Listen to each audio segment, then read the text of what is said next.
Rabbi इश्रह ली सदरी व यस्सिर ली अमरी वहलुल मिन लिसानी यफ़क़हू क़ौली रब्बि ज़िदनी इल्मा। ऐ अल्लाह हमारे इल्म में इजाफ़ा कर और हमारी मेहनत में तरक्की दे और हमें सेहत वाली ज़िंदगी अता कर। तो आज का मेरा टॉपिक ये है कि मेरे बच्चे या भाई या बहनें कह लें या बेटियाँ कह लें, वो बाज़ार के खाने खा खा के तो उनके मैदे में हो जाती है तेज़ाबियत, इंतहा की तेज़ाबियत हो जाती है। फिर उनकी भूख बिल्कुल मर जाती है, भूख प्यास उनको नहीं लगती। फिर वो घर के खाने को देख के वैसे भी उनकी भूख मर जाती है। तो इसके लिए मैंने बेहतरीन सा एक उनके लिए ये टोटका किया है। टोटका ना कहें इसको, ये एक आजमुदा है जी। आप भी आजमाएंगे तो इंशाल्लाह आपको लगेगा कि वाकई ये बेहतर हल है।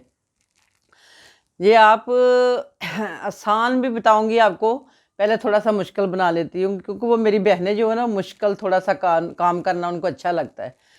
तो बाज़ार से एक तो आपने ग्रीन सेब लेने हैं। अगर आप साथ स्मार्ट भी होना चाह रही है, इसके दो फ़ायदे हैं, एक फ़ायदा नहीं है। आप देखेंगे आप दिनों में स्मार्ट भी हो रही होंगी और आपके चेहरे पे पिंकिश भी आ रही होगी, ग्लो भी आ रहा होगा, क्योंकि चीज़ ही ऐसी बता रही हैं आपको मैं। तो आपने पता क्या करना, सेब ग्रीन लेने हैं, उसका फ्रेश जूस बनाना है।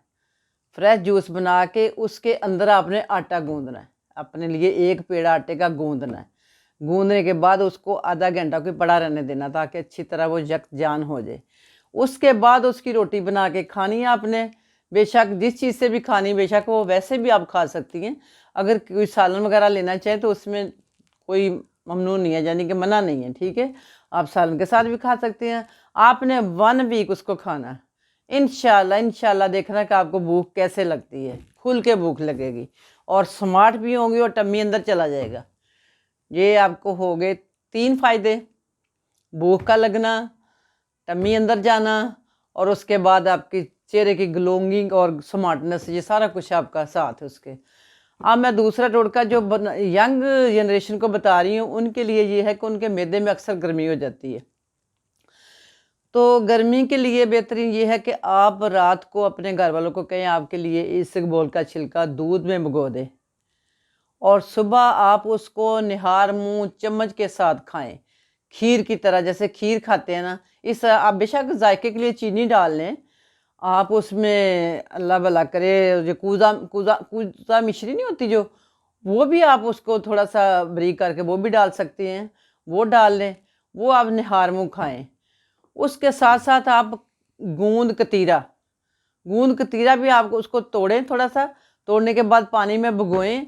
पानी में भिगोने के बाद सुबह उसको दूध डाल के, चीनी डाल के वो आप खाएं। इंशाल्लाह आपकी मैदे की गर्मी जड़ से ख़त्म हो जाएगी, आपको भूख भी लगेगी, आप माशाल्लाह एक्टिव भी होंगे, आपको और चेहरा भी आपका नज़र आएगा, कोई येलोपन नहीं आएगा उस पर। स्किन अच्छी आपकी ग्लोइंग करेगी अच्छी तरह से, क्योंकि जो खाया पिया आपका अंदर जज्ब भी नहीं होगा, आपको हजम ही नहीं होगा ठीक से, आपको भूख ही नहीं लग रही, प्यास ही मरी हुई है, तो फिर इस तरह से स्किन ना बिल्कुल डल होना शुरू हो जाती है।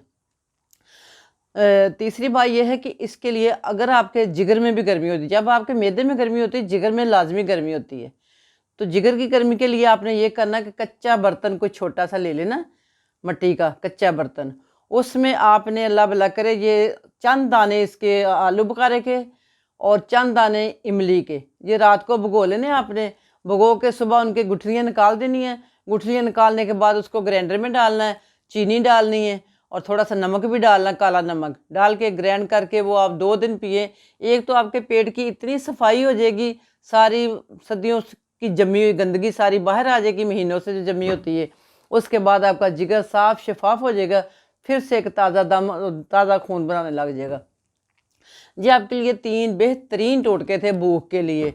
दूसरा ये कि आप फ्रूट वगैरह भी उसका जूस भी लें और फल खाएं, आजकल ज़्यादा से ज़्यादा सर्दियाँ भी आ गई हैं।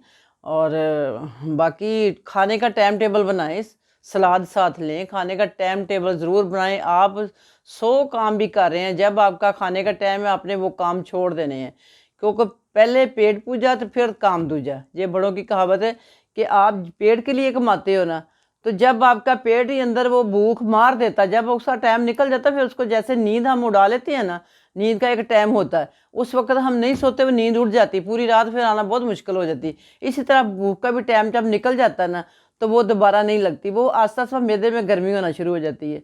तो जिस तरह से मैं खाली हम ग्राइंडर चलाते हैं और ग्राइंडर ने तो फिर सड़ना ही होता, मोटर नहीं, ज़ाहिर सी बात है। इसी तरह हमारा ग्राइंडर भी चल चल के मैदे में गर्मी पैदा कर देता है और उससे हमारी और बहुत सारी बीमारियां लग जाती है। तो इससे बेहतर है कि आप खाना टाइम पे खाएं, अच्छा खाएं, थोड़ा खाएं, बार बार खाएं, वो बेहतरीन आपके लिए इलाज है। और इंशाल्लाह ये चारों तीन तीन काम अगर आपने कर लिए तो इंशाल्लाह देखना आप अपने आप को बेहतर पाएंगी। और मुझे दुआओं में याद रखना और इंस्टाग्राम को फॉलो करना नहीं भूलना। और फी मानिल्लाह।